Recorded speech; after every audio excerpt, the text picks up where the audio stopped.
Ja, moin zusammen. In dem Video wollen wir uns mal mit dem Thema Kabel befassen. Welche Kabel gibt es so? Wofür verwendet man die?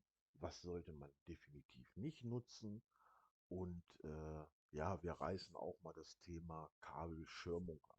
Ja, fangen wir an, und zwar zuerst mit der typischen Mantelleitung, das sogenannte NIM-J-Kabel. Das kennen wir alle. Das ist da, wo wir wohnen, in unserem Haus, in unserer Wohnung, wie auch immer. Das ist das typische Installationskabel im Hausbau. Das sind starre Adern, sprich, das ist ein Kabel, was rein zur festen Verlegung geeignet ist. Also sprich, das kann man in die Wand putzen, in die Decke, in den Fußboden äh, und. An unserer CNC-Maschine könnten wir, wenn wir Reste haben, damit im Prinzip in dem Schaltschrank äh, feste Verkabelungen vornehmen. Ja, also dafür ist es geeignet, dafür kann man es nehmen. Ist nicht das Schönste, aber wenn man es halt über hat, bevor man es wegschmeißt, kann man damit natürlich sein Schaltkasten innen drin verkabeln. Da sollten keine Bewegungen aufkommen, weil dafür ist es halt nicht geeignet. Das nächste Kabel, was auch häufig zu finden ist die sogenannte Gummileitung. Das ist dann schon ein flexibles Kabel. Ja, die Adern sind nicht mehr starr, sondern bestehen aus dünnen Kupferdrähten, also auch flexibel. Ähm, Dieses Kabel ist so eine typische Anwendung für, ja, Verlängerungskabel, Zuleitung von der Steckdose zum Netzteil in der Maschine und. Äh, ja, dafür nehme ich zum Beispiel auch, also von der Steckdose zum Hauptschalter in den Steuerungskasten, dafür kann man das nehmen. Äh, Dieses Kabel ist nicht geeignet für die Verlegung in einer Schleppkette. So, dann gehen wir weiter. Dann haben wir jetzt hier die Steuerleitung. Das ist auch ein flexibles Kabel mit verschiedenen Litzen. Meistens sind die sogar beschriftet, also nummeriert von 1 bis. Dann gibt es die mit und ohne zusätzlichen Erdungsleiter. Ähm, ja, es gibt zig verschiedene Hersteller. Ihr müsst wirklich mal nach Steuerleitung suchen. Dann seid ihr auf jeden Fall schon auf der Suche nach der richtigen Kabelbezeichnung. Dann die Anzahl an Adern, die ihr braucht und. So, auch dieses Kabel ist noch nicht für die Schleppkette geeignet. Ja. Ich nutze dieses Kabel zum Beispiel, ich sag mal, wenn ich jetzt vom Steuerungskasten zu einem Sensor gehe, ja, wo aber jetzt nicht noch eine Schleppkette dazwischen ist. Also sprich, wenn ich etwas fest verdrahte am Maschinenrahmen. Also ich habe ja bei meinem Plasma, Schrägstrich bei meiner Portal-CNC-Fräse, habe ich ja die X-Ohm-Sensoren auf der ganz linken Seite montiert, und die Kabel gehen halt unter dem Maschinenrahmen lang und gehen nach vorne direkt in die Steuerung. Da bewegt sich nicht viel, also vielleicht durch die Vibration der Maschine, aber dieses Kabel an sich muss sich nicht bewegen. Dafür sind diese Steuerleitungen geeignet. Also ihr müsst mal schauen, bei den Herstellern von solchen Kabeln gibt es immer auch eine Beschreibung, für was die geeignet sind, also ein Anwendungsfall. Hier oben, das ist die ungeschirmte Leitung, und es gibt diese Steuerleitung auch geschirmt. Das seht ihr jetzt hier. Also hier habt ihr wieder ganz normal die Litzen, dann die Ummantelung, dann das hier wäre der Metallschirm, und hier ist dann nochmal eine Klarsichtummantelung. Ummantelung. So. Der Rest ist im Prinzip genauso wie bei dem vorherigen. Das heißt, auch dieses Kabel ist noch nicht schleppkettentauglich. Ähm, kann aber für alles andere genommen werden, wo halt dieses Kabel keinen großen Bewegungen ausgesetzt ist. So, gehen wir zum nächsten. Dann richtige Steuerleitungen für Schleppketten. So, da ist es immens wichtig, da hat jeder Hersteller eine eigene Bezeichnung. Ne? Also, und es gibt halt auch etlich unterschiedliche Kabel, die für Schleppketten geeignet sind, in wirklich zig Variationen. Ähm, ja, puh, das ist echt schwierig. Also das Einfachste wird sein, ihr schaut mal, googelt mal nach Steuerleitungen für Schleppketten. Da werden euch dann 3, 4, 5, 6, 7 Hersteller angezeigt. Da wählt ihr euch dann mal einen aus, weil so ein Kabel kann wirklich, ich sag mal, kostet so ab 3,50 Meter pro Meter. So ein schleppkettentaugliches Kabel kann aber auch schnell mal 35 € pro Meter kosten. Ne? Also da geht es dann darum, wie flexibel ist es, wie beständig ist es, also beständig gegen Öl, Säure etc. Ja, äh, wie gut ist es geschirmt und. Also ja, das ist unglaublich. Das ist fast wie die Motorölfrage beim Auto oder Motorrad. Also schwierig. Ne? Letztendlich ist es aber so, ihr wisst ja, wie oft ihr eure Maschine nutzt. Ja, also wenn ihr jetzt jeden Tag 8 Stunden die Maschine laufen lasst, dann braucht ihr natürlich ein Kabel, was auch dauerhaft flexibel bleibt. Ne? Das ist auch so bei den Herstellern beschrieben. Also gelegentliche Bewegung, häufig, kontinuierlich. Die schreiben das alle ein bisschen anders. Da müsst ihr wirklich euch ein bisschen einlesen beim Hersteller oder halt im schlimmsten Fall den Hersteller mal anrufen, den technischen Support und fragen, hier du, das und das mache ich, was würdest du mir empfehlen? Ne? Ähm, ja, also wie gesagt, ist halt, man kann keine pauschale Aussage darüber treffen. Ne? Also jetzt zu sagen, hier nimm das und das kostet dann, weiß ich nicht, 30 € pro Meter und dann nutzt ihr die Fräse vielleicht ein- oder zweimal im Monat. Ja, das ist der absolute Overkill. Ne? Also da müsst ihr wirklich schauen, ja, euer Budget, wie oft nutzt ihr die Maschine wirklich und. So, dann noch ein Thema, ja, was häufig, wenn ich mir so andere YouTube-Videos anschaue, das geht immer so ein bisschen unter, finde ich. Ne? Also da gibt es auch jetzt mit der Geschichte Balkonkraftwerk und jeder baut sich das irgendwo hin oder verkabelt da selbst seinen Wechselrichter, irgend so ein China-Wechselrichter, weiß ich nicht. Ähm, was ihr auf jeden Fall bedenken solltet, ne, wenn ihr Gleichstrom, ja, also Gleichstrom ist ja alles, was dann aus unserem Netzteil rauskommt, zu den Schritt- oder Servomotoren geht, zu den Sensoren und.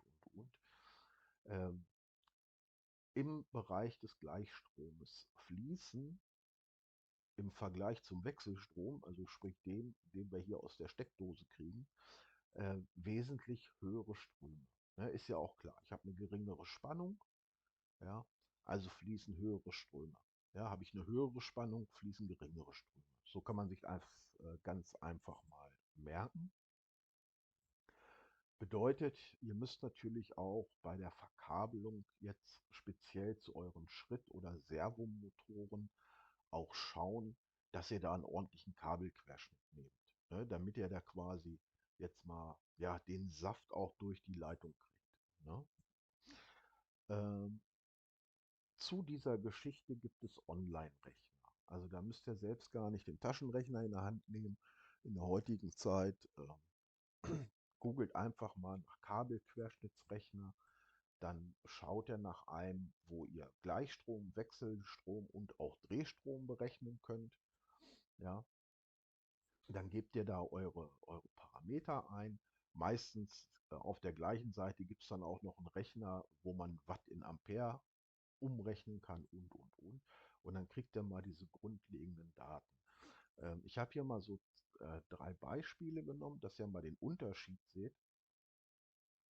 Hier im ersten Beispiel zum Beispiel diese typischen 4 Ampere Schrittmotoren, wenn die mit 24 Volt betrieben werden, ihr eine Gesamtkabellänge, also sprich von dort, von eurem Schrittmotortreiber, der ja meistens in der Steuerung sitzt, ab da bis zu den einzelnen Motoren, also auch über die Schleppketten etc. Da ist 5 Meter gar nicht mehr so viel, wenn ihr eine relativ große Maschine baut. Also 5 Meter Kabellänge und Spannungsabfall von maximal 0,5 Volt an dem Motor. Dann benötige ich bei 24 Volt für einen 4 Ampere Motor einen Mindestkabelquerschnitt von 1,38 Quadratmillimeter. Ja? Also ich habe bei mir alles mit 1, also meine Motoren alle mit 1,5 verkabelt. Ne, das ist auch eine gängige ein gängiger Kabelquerschnitt bei Steuerungsleitungen. Ist dann nicht ganz so teuer, als wenn ihr da jetzt irgendwas nehmt, was nicht so häufig gebraucht wird. So, dann habe ich das gleiche nochmal gerechnet, und zwar für die typischen 180 Watt Servomotoren. Also habt ihr so einen 180 Watt Servomotor, betreibt ihr mit 36 Volt, dann kann der bei Volllast 5 Ampere aufnehmen.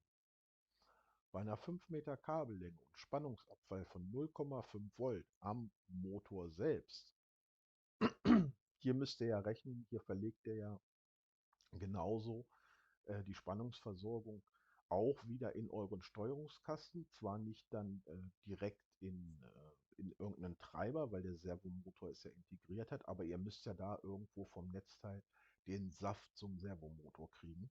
Also auch hier 0,5 Volt Spannungsabfall, dann seid ihr schon bei einem Kabelquerschnitt von 1,72 Quadratmillimeter. Also das nächstgrößere wäre dann 2,5 Quadratmillimeter. Ne?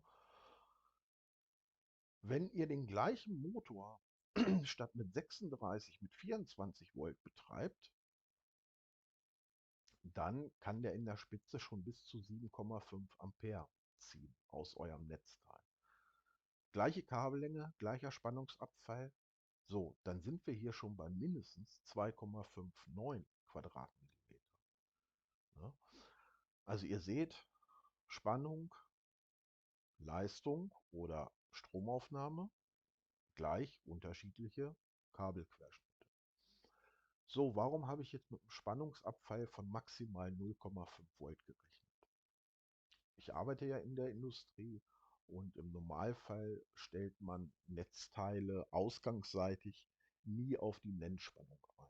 Also sprich, wenn du ein 24 Volt Netzteil hast, dann stellst du das ausgangsseitig nie auf 24 Volt.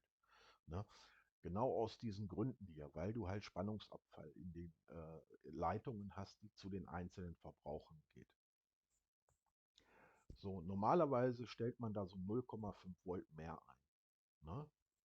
Damit kann man halt gewährleisten, dass man Spannungsabfall noch mit einigermaßen sinnvollen Kabelquerschnitten abfangen kann. Ne? Also wenn ihr das jetzt hier seht, zum Beispiel, bei mir ist das Netzteil auf 24,5 Volt eingestellt.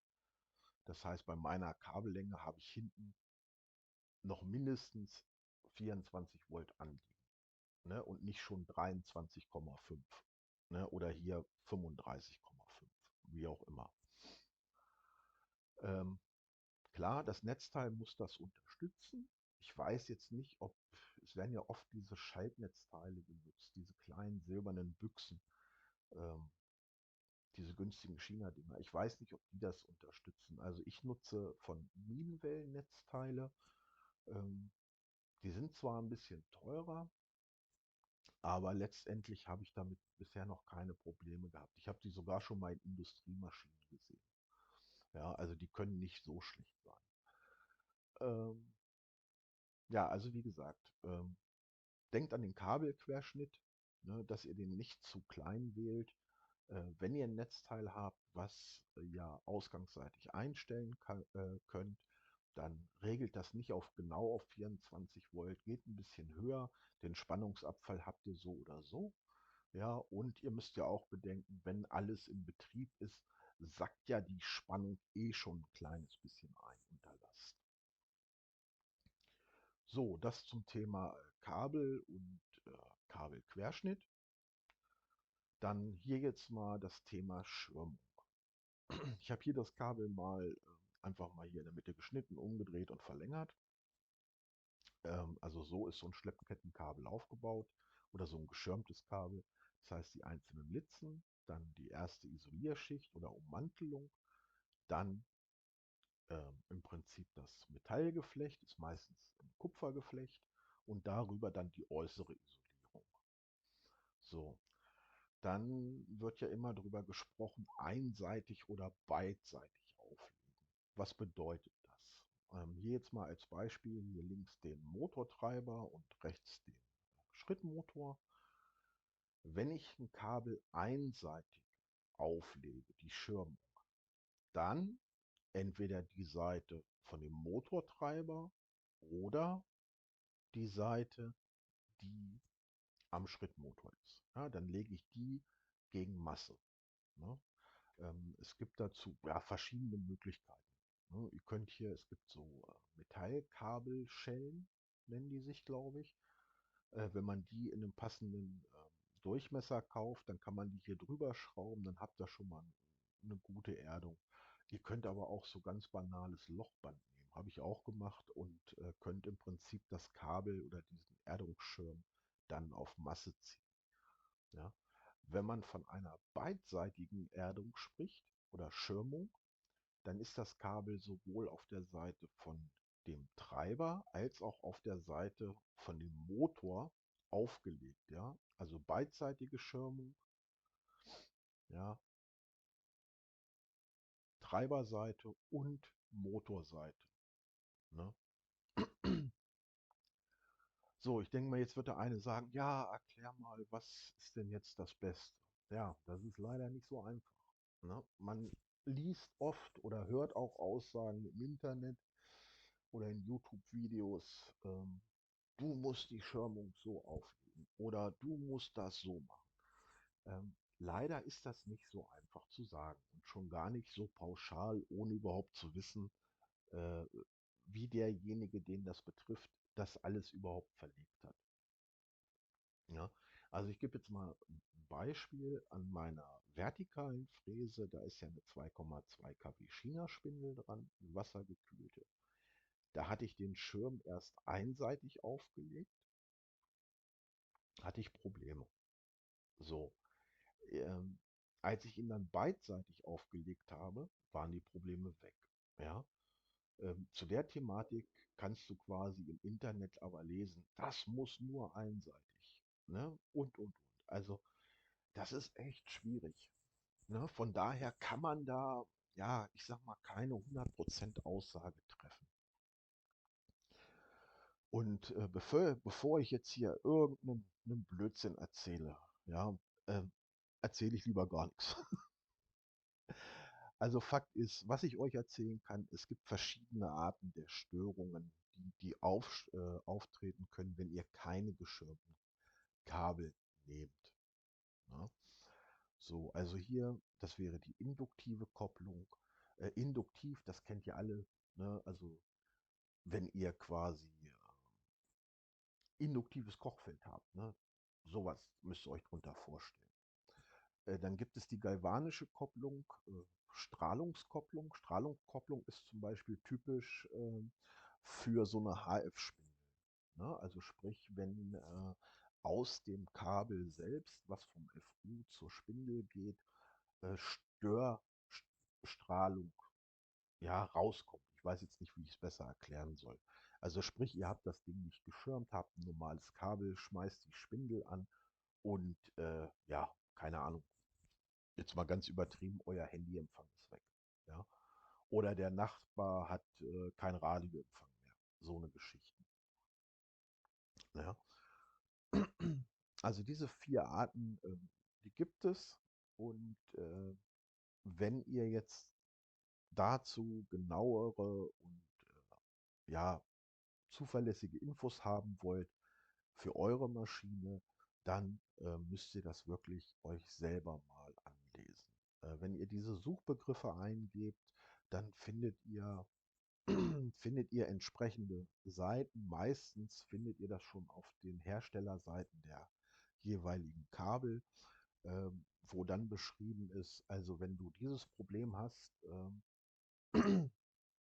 dann mach das und das und.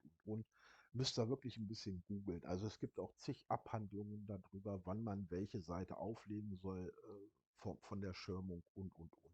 Aber das sprengt halt so ein Video, ne? Weil das kann man halt nicht so pauschal sagen. Also wie gesagt, wenn euch dieses Thema wirklich interessiert, gebt diese Suchbegriffe ein und dann werdet ihr fündig werden und dann müsst ihr euch das mal ein bisschen anlesen. Also ich für mich gesehen würde keine generelle Aussage treffen, äh, Schirmung einseitig oder beidseitig. Das ist wirklich abhängig von so vielen Faktoren, müsst ihr euch mal einlesen. Dann haben wir noch diese Thematik Schleppketten oder Energieketten.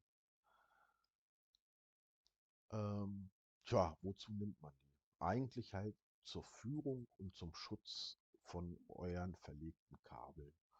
Ne, es gibt Schleppketten oder Energieketten offen. Also das hier wäre jetzt eine offene Kette, ne, so wie ihr das hier seht. Also ihr könnt da durchgucken. Dann gibt es geschlossene. Da ist dann hier, diese Stege sind ein bisschen breiter und gehen ineinander, um so gut es geht zu vermeiden, dass da irgendwo Späne reinkommen. Ja. Montiert werden diese Ketten immer beidseitig. Also das heißt, ihr habt hier und hier einen Befestigungspunkt, der je nach Schleppkettenhersteller und Schleppkettentyp anders aussehen kann. Ähm, Ihr könnt diese Schleppketten, wenn sie so wie hier verbaut ist, dann liegt die hier unten meistens irgendwo auf, also auf einem Führungswinkel oder auf einem Führungsblech. Ja, man kann die auch freitragend nutzen. Ja, also nicht so, dann würde sie halt waagerecht, also wenn man die Kette so wie sie jetzt ist, einmal um 90 Grad nach rechts dreht, dann könnte man sie freitragend nutzen. Äh, Dann hängt die halt irgendwann durch und muss ersetzt werden.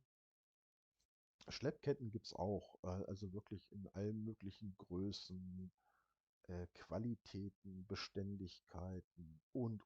Also ihr könnt für eine Schleppkette, keine Ahnung, 5 Euro ausgeben, ihr könnt aber auch, weiß ich nicht, 500 ausgeben. Ne, auch da müsst ihr halt für euch entscheiden, was ihr wirklich braucht und wie viel ihr da investieren wollt. Die meisten Schleppketten haben hier in der Mitte so kleine Führungsstege, die dienen dazu, die darin verlegten Kabel voneinander zu trennen. Also einmal einen gewissen Abstand herzustellen und natürlich auch zur Führung der Kabel, dass die sich da drinnen nicht ja, gegenseitig aufreiben und.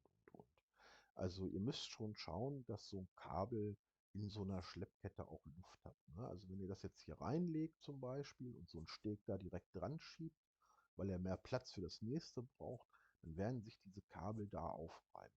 Ne? Ist egal, wie gut das Kabel ist, das wird sich irgendwann aufreiben. Also sprich, die Isolierung nimmt Schaden. Ihr müsst gucken, dass die Kabel da immer mit Luft drin liegen.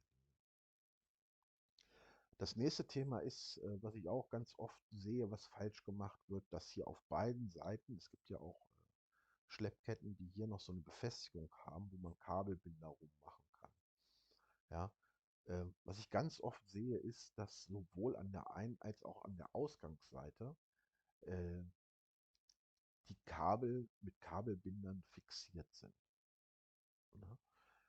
Das ist auch nicht so pauschal mit Ja zu bestätigen. Das muss man sich wirklich angucken. Ähm, Meistens ist es besser, das Kabel nur auf einer Seite mit Kabelbindern zu befestigen. Dass wenn hier drin mal Bewegung im Kabel entsteht, beziehungsweise da ist ständig Bewegung drin, dass das hier vorne äh, arbeiten kann. Ne? Also dass das ein bisschen raus und reingehen kann und nicht hier starr ist und dann, wenn hier drinnen jetzt, ich sag mal, Zug oder Druck entsteht, dass das hier direkt aufs Kabel übertragen wird, sondern dass das Kabel die Möglichkeit hat, sich noch ein bisschen zu bewegen. Was ihr beachten müsst, ist, wenn ihr Schleppketten nutzt und also selbst ganz geschlossen, also die man jetzt im Hobbybereich verwendet, diese geschlossenen Schleppketten, selbst da wird irgendwann mal Späne reinkommen. Ne? Das kann man halt nicht vermeiden. Da müsst ihr halt aufpassen, gerade wenn ihr Aluminium oder Stahl oder auch Kunststoff kann sehr scharfkantig sein. Wenn ihr sowas gefräst habt, müsst ihr halt ab und zu mal einen Blick in eure Schleppkette werfen. Ne? Wenn da so ein Aluspan oder Stahlspan drin ist und der liegt zwischen zwei Kabeln, dann habt ihr da nicht lange Freude mit. Ne? Das ist meistens ja, sehr, sehr scharf, diese Späne. Und dann schneiden euch die Isolierung über kurz oder lang auf. Also so eine Schleppkette braucht auch ein bisschen Pflege und Wartung. Bezieht sich halt hier hauptsächlich darauf, dass ihr das sauber haltet. Also diese Stege, wie gesagt, einmal dazu, um Kabel zu separieren und natürlich auch jetzt nochmal zurückkommt auf die Kabelstörung und gegenseitige Störeinflüsse von verlegten Kabeln.